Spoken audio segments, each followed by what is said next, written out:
I'm Marianne Williamson, and do not be alone with Jay Kogan. Don't be alone with Jay Kogan. Hi there, and welcome to Don't Be Alone with Jay Kogan. I am your humble host,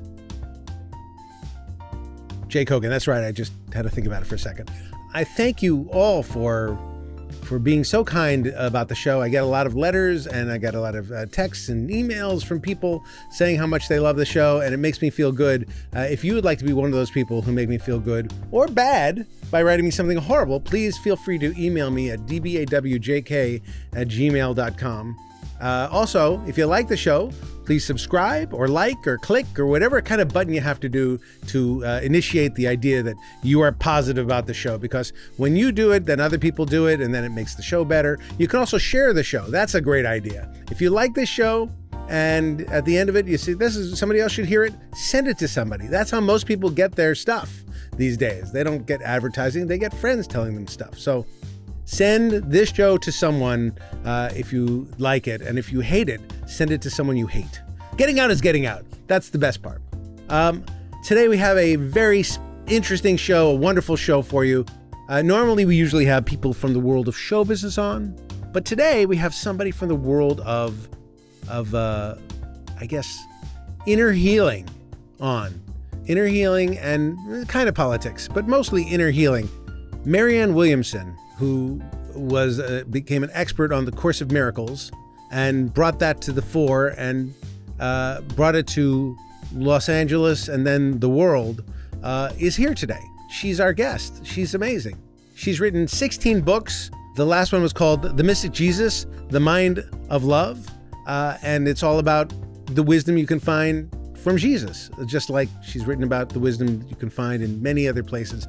I respect her a lot. She has been a guide to a lot of people I know, and she's been a good friend of mine, and she's also my cousin. I married into that family, not just to get to her. I also kind of like my wife, but partly to get to her. But, I come at it not as a devotee of anything in particular. I like wisdom wherever it comes from, but my cousin Marianne has a lot of wisdom. So we'll be right back with Marianne Williamson right after this. Don't be alone with Jay Kogan. Marianne Williamson, thank you for being here. Thank you very much for having me. It's such it's a thrill for me to have somebody who's not a show business comedian jerk sitting in that seat. Although I would think that some show business comedian jerks are pretty entertaining, interesting people. They are, but I don't come to them for the spiritual depth that I do for you, or the political wisdom that I do for you. Many of our listeners do not know that through marriage, we are related. We are, absolutely. We're mishpucha. And so I've gotten to know you over the past 30 years. There's never been a time when I didn't think you were insightful. Thank you. Or funny. Thank you. Interesting, and had something amazing to say. And so that's a thrill to have you here. And I listen to you all the time. Like, I listen to you on Kathy Heller's program, and I listen to you on She's great. She's great. She used to work for me. Oh, wow. I gave her she wrote the theme song to a show I did called The Troop. Wow. But now she's this big podcaster person. Yeah. About, I don't know. She talks about abundance, I think, most of the time. But it's great to have you here. And I wanted to ask you many things. This show is about me solving my problems. And so so you're here to solve my problems. The core problem is that I am somebody who wants to have faith and believe in a higher power and all this stuff, but I just don't.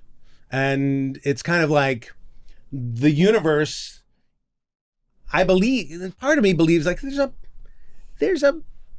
we can't just be here for no reason. We can't just, but part of me doesn't. It's like I would like to step further in to believing that idea that there's a God, or there's a faith, or the universe has a plan for us to, and you talk a lot about, if you step into your power, if you step into what you're trying to do, the universe will sort of help you achieve your goals, right?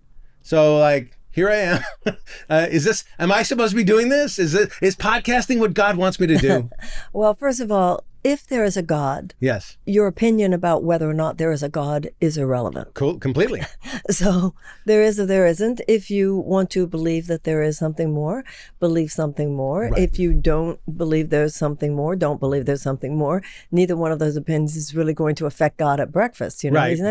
it's not. This is just a mind game you're playing with yourself. That's Right. all No, but it I is. mean, And okay. it's fine. I don't have any judgment on the mind game, actually. No, but if I might pursue it a little harder, Well, if I knew there was like, the universe was looking over my shoulder saying, Jay, time's a ticking and you should be doing some stuff. Well, it goes the other way. It's not I might pursue it harder if I believed. It's rather if I pursued it harder, I might believe. For instance, you wake up in the morning and you say, okay, just in case there's a God, guide me today. Let every situation, every circumstance, every relationship, if there's something more for me to see, if there's some way I could be of use to you, if there's a way I could see some love and some miracles here, I'm willing, just in case. I do start my day every day. You know why? Because you send me a message every day in my email, a little the contemplative prayer, and I listen to it every day. And sometimes at the end, I speak along with the end bit of it. So I'm doing my part to start my day there. You're very Jewish. You're Tevye in Fiddler on the Roof in the opening scene. Right. Right. Yeah. This is just how Jews are. I guess so. We don't, as my father said, we don't believe in miracles, but we rely upon them. Well, this is true. And I do kind of believe in miracles. It's kind of interesting. Like, I think that our lives are full of miracles, and after we see enough of them, we go somewhere else, and that's good. I kind of believe that. I will say the Course in Miracles says belief in itself is meaningless. Right. It's experience that matters. And if you open yourself with love and with generosity, beautiful things happen. There's my problem. No love and generosity. There's a lot I of got to love put and up the wall generosity. there. No, there's a lot of love and generosity. There's a lot. And that's why you have a lot of abundance in your life. Let me ask you, turn a little bit more to Jesus, because every podcast I always turn to Jesus. Your book, Mystic Jesus. Yes. What made you, a nice Jewish girl, want to investigate Jesus? Okay. I'm So- fascinated by Jesus too, by the way. He was one of us, Jay. I get it. Although there are people trying to deny I know, that. I know. It's unbelievable what's going on there. Okay, I'm a student and a writer and speaker about a set of books called A Course in Miracles. And A Course in Miracles is not a religion. It is a psychological mind training based on universal spiritual themes.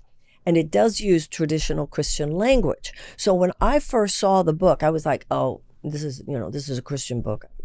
But then when I picked it up again, you learn very quickly, no, this is not a religion.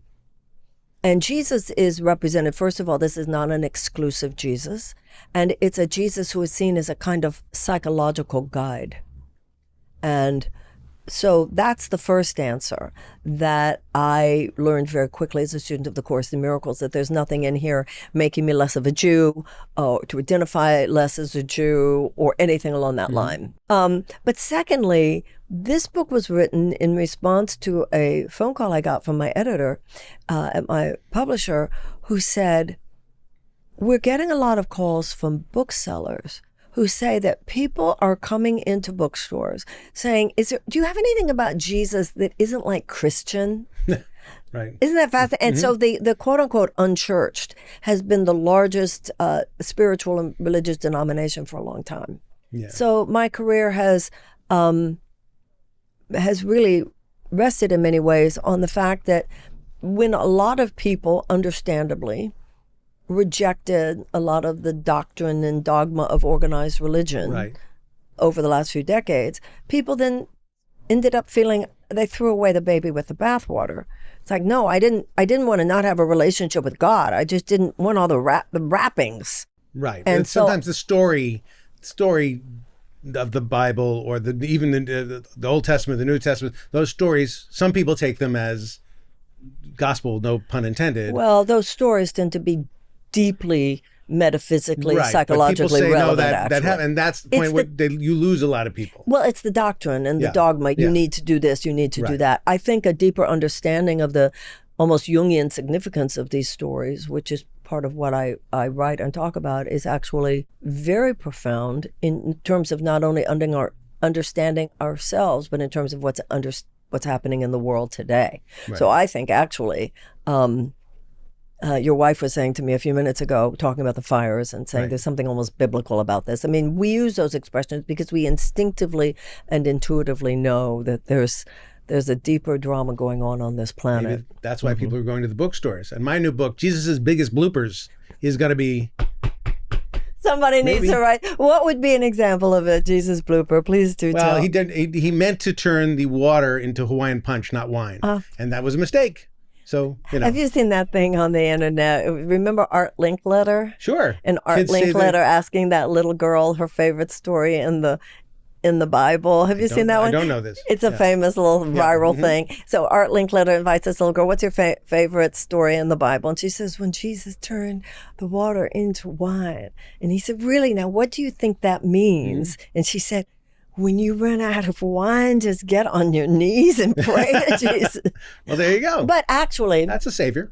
Actually, if you actually look at the modern metaphysical, and actually it would be ancient as well, to be honest, perspective on that story, this is an example. What does it mean that Jesus turned the water into wine? Right. What it means is that when you are in the consciousness that is beyond the falsity of this world, even on the structure of worldly events, things will recalibrate in the direction of the highest. Well, you said something recently I heard on some show, or maybe it's coming from your new book. You talk about love. Our reasons for being here is to love and to be loved and to open ourselves up to that. Right. Right? And to not sort of let anger and pettiness and, this person did, all that kind of stuff. That gets in the way. That's like Michelangelo was asked how he created a sculpture. So there's the trip to the quarry, and Michelangelo said that in his mind, God had already created Pieta, David, Moses, and that his job was just to get rid of all the excess marble surrounding the statue that God had already created. So the idea here is that the love in you, Shekinah, Holy Spirit, whatever you want to call it, Christ mind, Buddha mind, is an unalterable and undeletable aspect of God's mind and therefore your reality. The idea here is that we have received, living on this earth, so many thoughts that have led us to the negativity that you just described, controlling, negative, fearful, aggressive, violent, whatever, and that enlightenment is an unlearning. Enlightenment is a dissolving of all those layers of miscreation and misperception that stand in front of the light that's already there. You don't have to create the light within you. God has already created it. I give myself a B+ on that. Like, I do think I'm pretty good at putting that stuff away. I give myself a B+ too. Yeah, actually. We're human, but it's like, it's not. I'm not racked by fear. I'm not racked by anger. I'm not racked by things, but things get in the way. Some things get in the way. The human experience is complicated. Truth is simple, but life is complicated. And if I were given a giant slab of marble and told God is going to guide you on what to chip away, we would have a very messy piece of marble. It's like I watched last night. I was watching online, actually, the news on SNL, Saturday Night Live last night. Right. Usually I love it. Michael Che, Colin Yost. I mean, it's one of those things that, okay, at least I'll have a couple minutes of escape. You can't even laugh at this stuff. It's so bad. Yeah. So at this point, people such as yourself, and I don't mean this that we shouldn't have humor, and I don't mean this like we shouldn't laugh or have fun, but people like you are not the problem, Jay. People like you are the answer. And I think that there is, and I think you named it yourself, it's not that we're perfect human beings, but we have the seriousness to recognize what is going on, and we are willing to claim that, hey, the people who have made the difference in history before us, they weren't perfect human beings either, but they showed up. Right. Well, since you brought it up, this moment in time, particularly now, I'm not sure when this show will be aired, it's very difficult to walk through the world without feeling an anxiety of like something's going on. And I don't know that we have, even collectively yet, have the wherewithal to fight what's happening. Well, let's step back for just a moment. It's very difficult for you. It's very difficult for me. But the difficulty for us is small compared to the difficulty for people who at this moment already are being traumatized and targeted. Yeah. and targeted Yeah. by the actions of this president. Yeah. So I think that there's something here about us saying, given that we are not living our lives totally, completely at the effect of this, let's make ourselves available for whatever action, which comes from, I believe, that divine guidance in all of us. Just whether you call it divine, conscience, whatever, that will enable us to discern the actions that we're called upon to take. Things show up in front of us. That's right.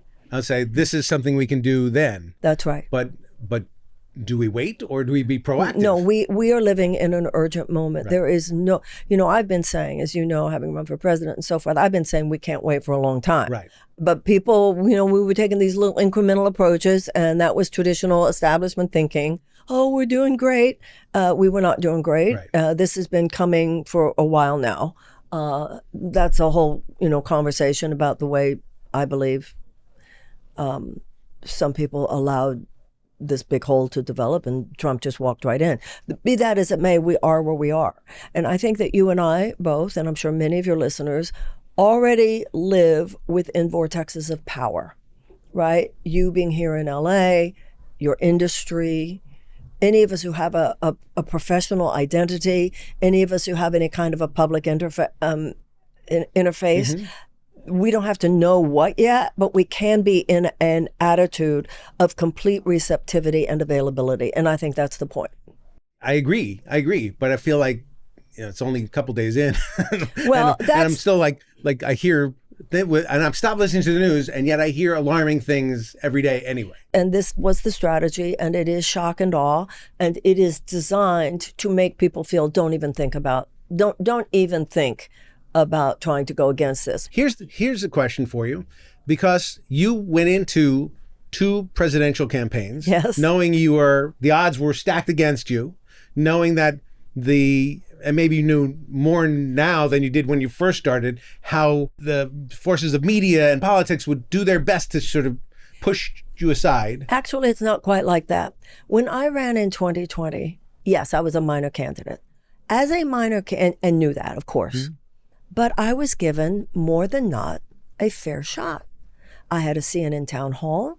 I think for a minor candidate, I was given adequate exposure. I thought fair exposure on CNN and MSNBC. I mentioned CNN and MSNBC because if you're a Democratic presidential candidate and the Democratic electorate out there in America never sees you on CNN or MSNBC, to them you do not exist. Right. So there were the smears, there was the mockery, but all within the purview of you walked into the kitchen, of course, there's going to be heat. Okay. So I actually walked in 2024 expecting just to be given a fair shot. Right. Right? So the U.S. Constitution says that in order to become president, you have to have been born here, lived here for 14 years, and 35 or older. That's all. Right. Nothing about you have to have been a lawyer, you had to have been a governor, you had nothing. So that's the qualification as determined by James Madison. George Washington had warned us in his farewell address about political parties, saying that they could form factions of men more loyal to their party than to their country. So when I went in 2024, I didn't expect the viciousness, right, the viciousness of the pushback. So I think what happened, I announced, and I was on Jonathan Karl on ABC the next morning. Somebody saw that and went, first of all, so they create these narratives, they concoct these narratives. So what the DNC decided, and the DNC is a private corporation, it should not have the power to make such a decision. And they promulgated it in partnership with their media partners at CNN and MSNBC.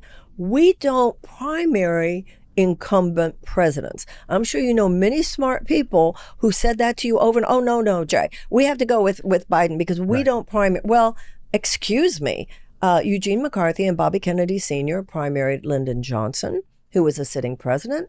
That is what led him to drop out. Right. People say, yeah, but we didn't win. Well, you had the assassination of Bobby Kennedy Sr. in there. I don't so you can't compare it. Right. Okay, so that was the first lie. Second lie, about me, she's a spoiler. You can't. Excuse me, remember 7th grade civics, you can't be a spoiler if you're running as a Democrat. There was such a thrall. Yeah. There was such a codependent acquiescence to whatever the DNC said. Democracy is about duke it out. You're supposed to have debates. So we had debates in 2020. I assumed there would be debates in 2024. And we would have seen much, much sooner the state of the president's mind. Let Bobby in there, let me in there, let Dean Phillips in there, and I just think it's astonishing, all these senators and governors who just knew they had to wait their turn, who are then going to come out in 2028 and talk about how they have what it takes to fight the insurance companies. They didn't have what it took to stand up to the DNC. Right. So, what is the biggest misconception you think people who don't know you had about you?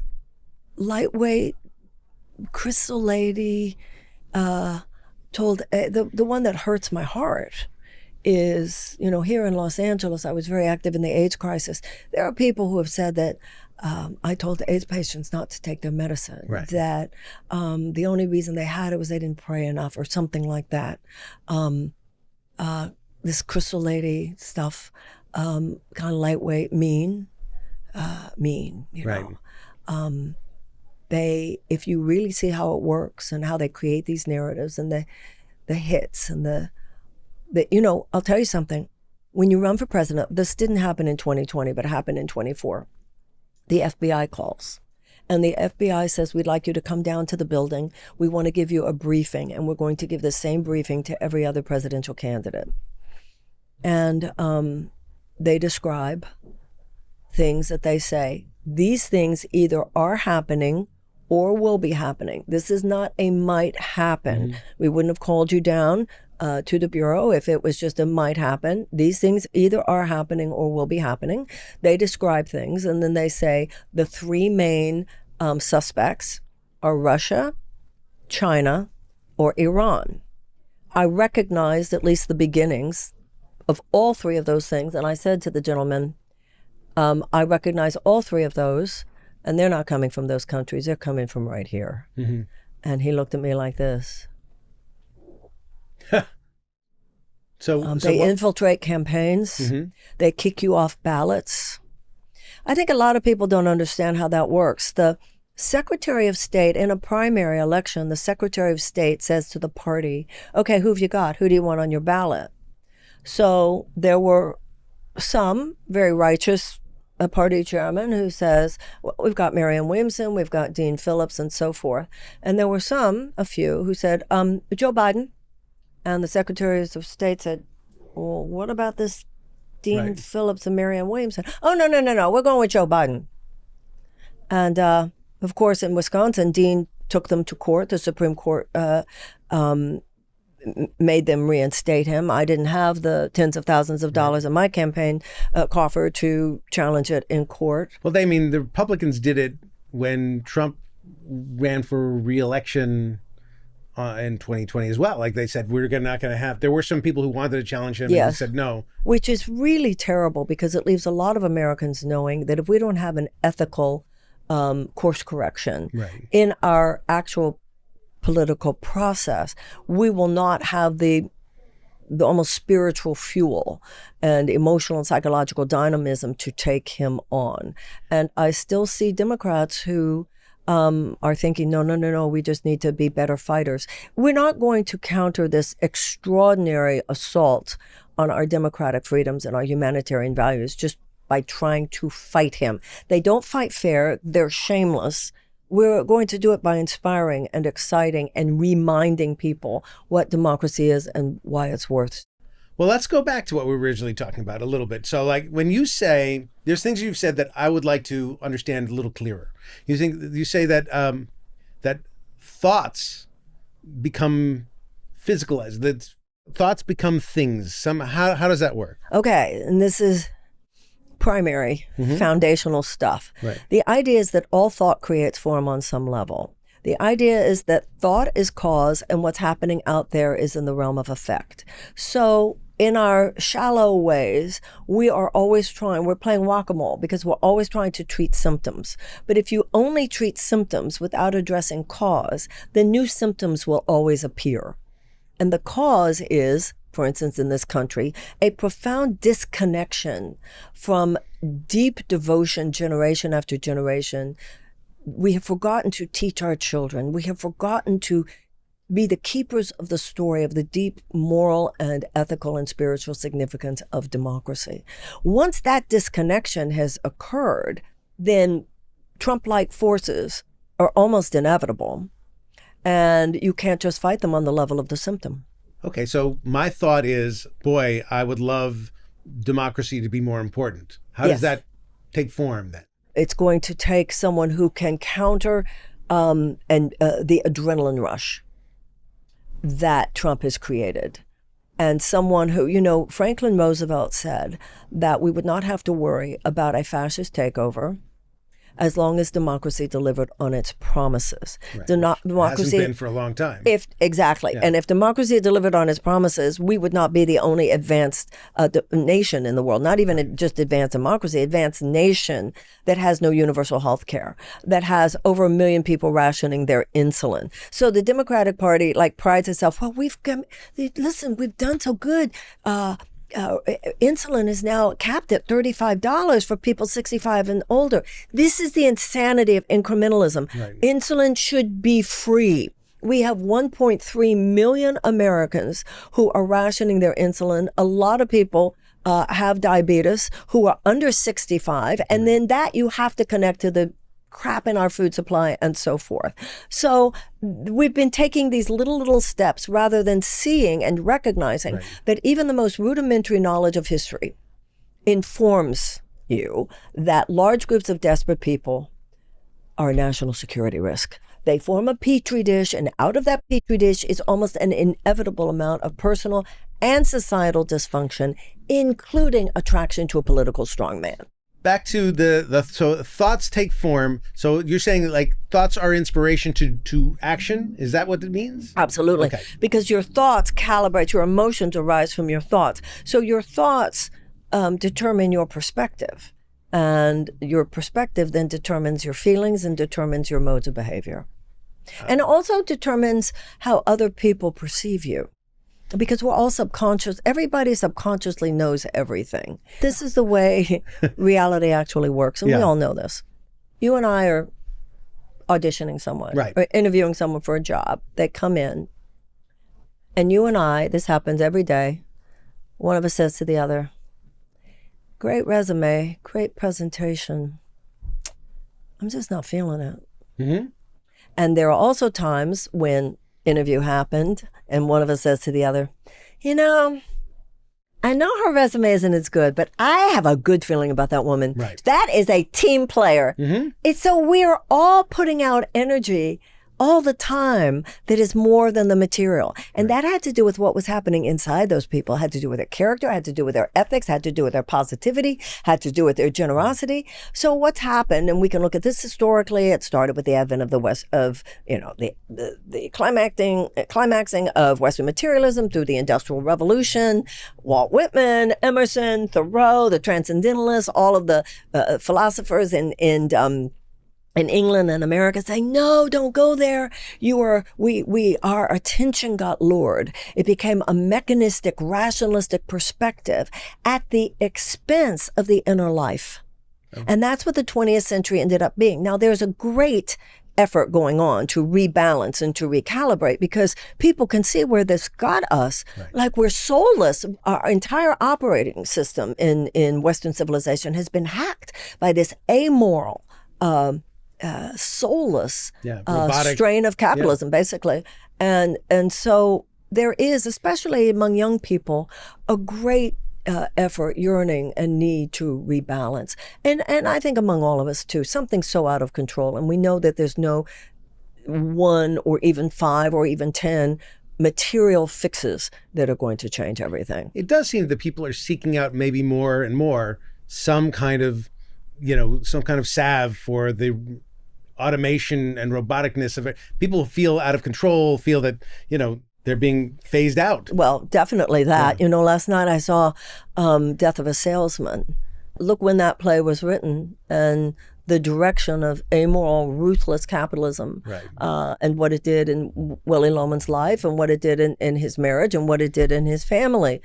Things have been moving in that direction for decades. And that's not an anti-capitalist statement. Right. This is talking about conscience and ethics. Even Adam Smith, who was the primary architect of free market capitalism, said it cannot exist outside an ethical context. Another piece of art that spoke to this really profoundly was that movie that George Clooney did several years ago with Anna Kendrick, Up in the Air. Yeah, yeah. Boy, those scenes.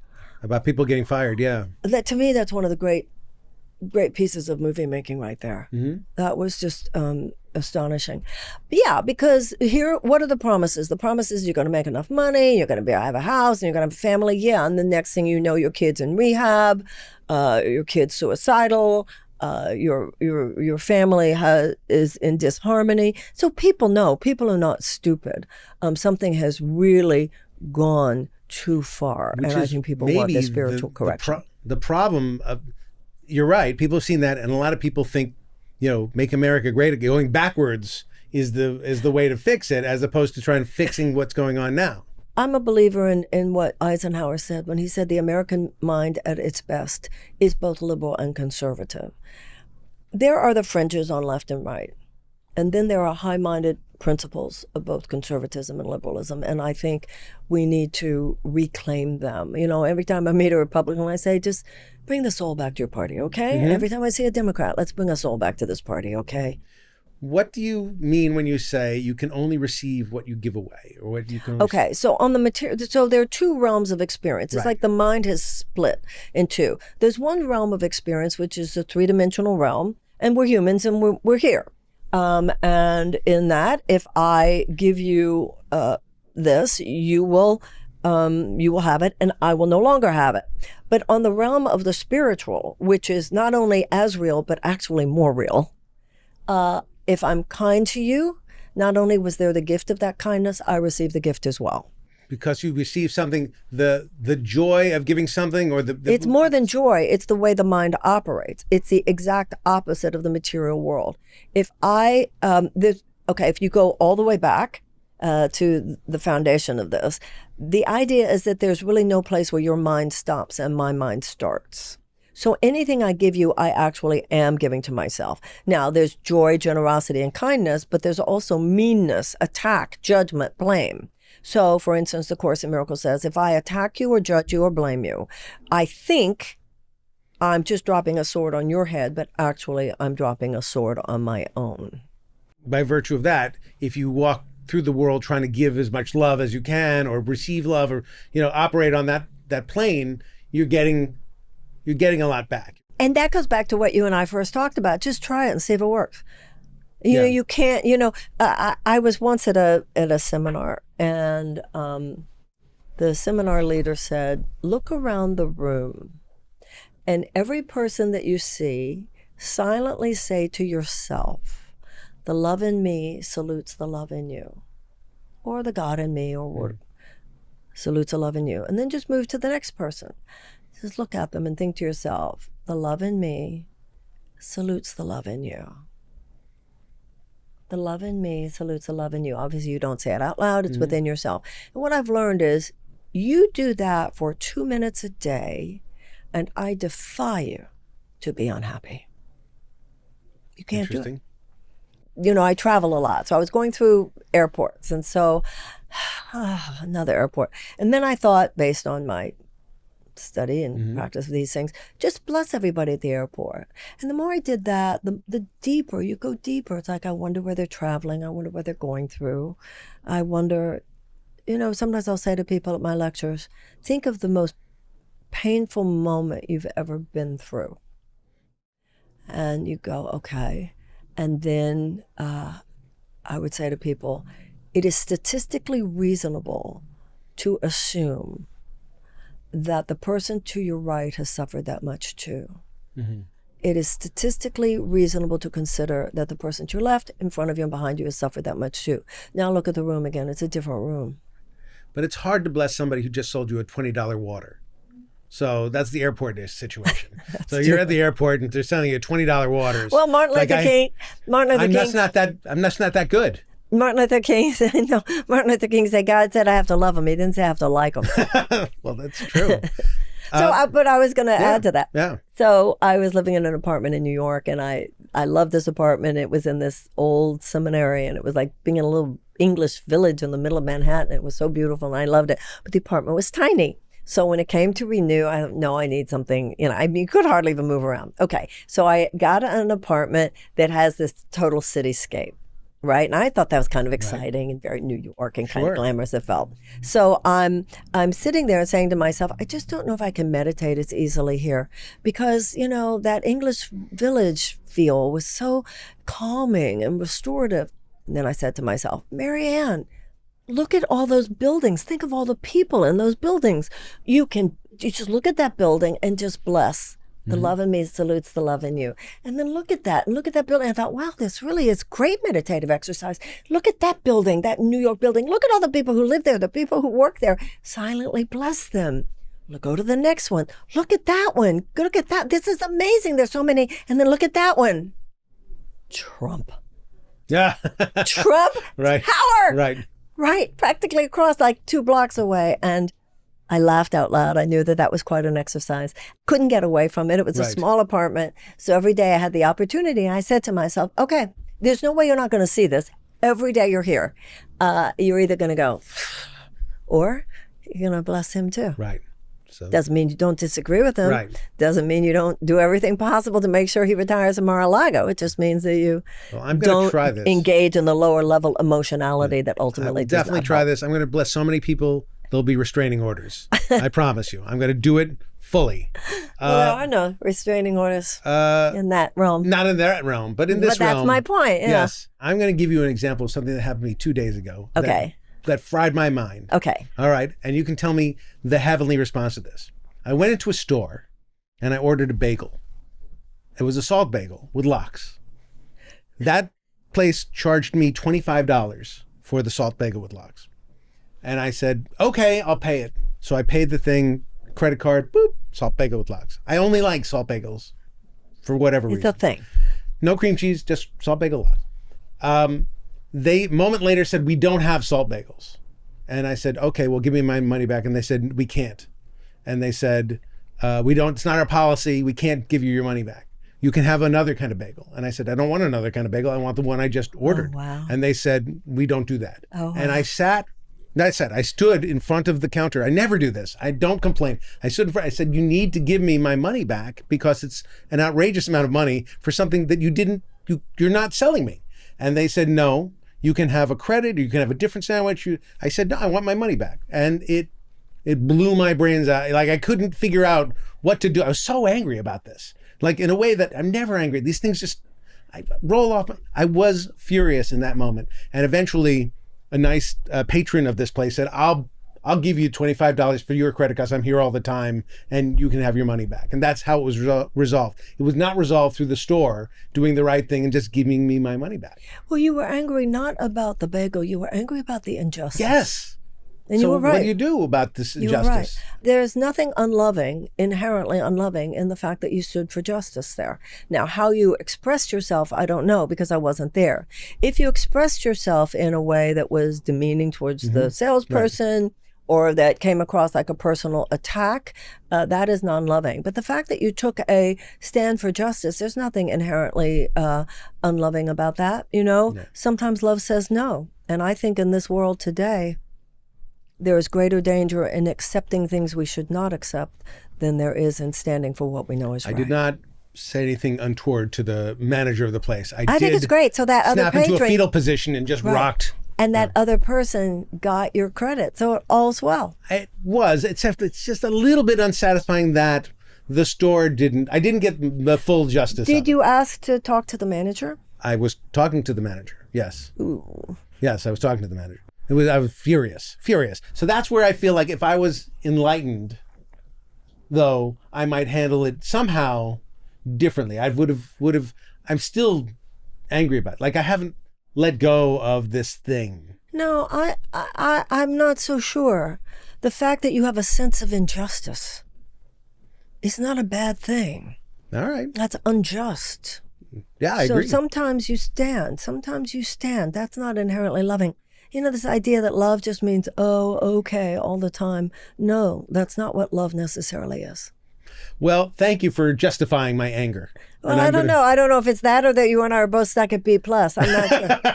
It could be. All right. Everybody has to decide for themselves. All right. We have something we call question time. I asked some of my listeners to send in some questions that they want to ask of Okay. you. So I'm going to do that. Normally there's a little theme.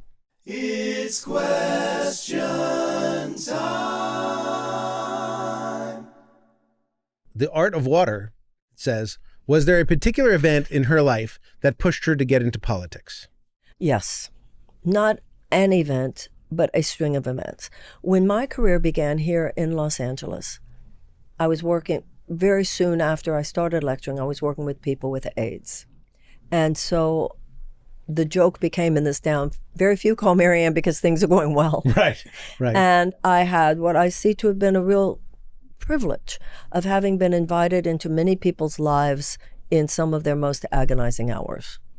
But in the first even 2 decades of my career, most of the people I met going through truly horrible situations, that crisis was the exception and not the rule. What I began to realize towards the end of the 1990s, around 2000, was how many people I encountered for whom the crisis was the rule and not the exception. So the problem wasn't just that they had just been diagnosed with cancer. The problem was that they didn't have health care. The problem wasn't just that they couldn't find a job. It's that they couldn't support a family on just one job. And I began to realize, and I had already been very involved in the nonprofit sector, and I realized, wait a minute, no amount of private charity can compensate for what is basically a lack of social justice. This is baked into the cake that what could be argued the majority of Americans live with this constant sense of struggle. You've got 70% of Americans who say that they live with constant economic anxiety. So the system, first of all, it would look at you and me, Jay, and say, what are you complaining about? It's okay for you. Because it always lets in enough to run the system, right? Then the other issue there is that it's baked into the cake that public policy is what it is. And then the same people who make those public policies turn to people like me, nonprofit, clergy, spiritual counselors, whatever, and say, well, we hope you can help people cope during these difficult times. And I'd be turning to U.S. senators and going, not difficult for you. Right. What are you talking about? One senator once said to me, Miss Williamson, do you think there's something you could suggest that we do about the mental health crisis? I looked at her and I said, yeah, stop driving everybody crazy. You know, and I realized that until you get your hands on the levers of power, then there's just so much you can do from the outside. Right. And funding mental health, help and yes, but even health. The fact that so many people have a mental health crisis, that's a symptom and not a cause. Helen asks, ask her about her dad and how his perspective on life shaped her worldview. My father used to walk around the house, beat the system, kids, beat the system. I was 60 years old when I called my brother and I said, I don't think Daddy was kidding when he said that. Peter said, yeah, absolutely he wasn't kidding. My father had been raised in poverty. I have a great story for you. Please. So my father was a union organizer in the 1930s for the CIO, before it was the AFL-CIO, trying to unionize the Detroit Ford Motor Plant. Mm-hmm. Okay. And so, it was the 30s, and he went one night to check out a meeting of the Communist Party. Right? My father was not a communist. But at that time was what communism was, and he went to a meeting. So there was this other guy there. I'm sure I had relatives who were communists. I'm sure. I'm positive. I mean, it was the whole, if they were Jewish and living in New York at a certain point, you were just communists. So my father, there was this other man who was there as well. And both of them were there for the first time. And when they started speaking, the person who was leading the meeting said, get out, you're too intellectual. Because something was said, and these two men said, well, I don't know about this or that. Right. Get out, you're too intellectual. So my father walked out of the meeting with this other guy they'd both been kicked at. And the other man said to my father, hey, Sam, you want to go have a drink? And he said, sure, let's go have a drink. and they had a drink. And the big joke in my family was my father said, I knew that night he'd never turn into anything. Because my father would say he'd turn into anything. Tennessee Williams. Oh, wow. Okay. So I love that story about my father. That's fantastic. Yeah, that is fantastic, isn't it? Before we go, we have one more thing, which is I ask every guest, tell me something that brings you joy. It's a moment of joy. A moment of joy. What brings you joy? And I exclude your daughter or your grandkids. I was going to say my grandbaby. No, you can't say the grandbaby. Can't say the family. It's something else. What gives you joy? I'm at a point in my life where there's quiet joy in just knowing that a situation turned out well. And there's also a certain kind of hours late at night when the clutter of the mental clutter that assaults everyone all day, just an assault on everybody's impulse control, when you feel things slowing down. Maybe you're even got your computer in bed, you're ready, you can think, or you're reading a really good book. So many of the outer experiences that we think of as, I've been fortunate enough to have been through a lot of things, and I'm quieter, but almost more fierce joy is what I feel grateful for now. You should explain to your cousin Brown about quiet joy. Yeah. She has noisy joy. She has very noisy joy. I love it, but it's very noisy joy. All right. Well, that's your job. That is my job. It's true. It's true. Well, thank you for being here. Thank you for writing 1 million books on love and getting your head right and getting your life right. And the newest one is The Mystic Jesus. Which is I haven't read yet, to be fair, but I'm going to read because I do love your work and I do love the Course of Miracles and I do find solace in it. Even when I don't fully buy into everything, there's truth there. There's absolutely truth that you can see and feel and operate your life on, and that really is very helpful to me. Thank you. Well, thank you. And thanks for being here. And thanks for being my cousin. It's fun being your mishpacha. All right. And thank you for being here. Please tune in again to the show. Send it to other people. Share it, like it, subscribe to it. And if you have a question, write to dbawjk@gmail.com for all your Jake Hogan needs. We'll see you next time.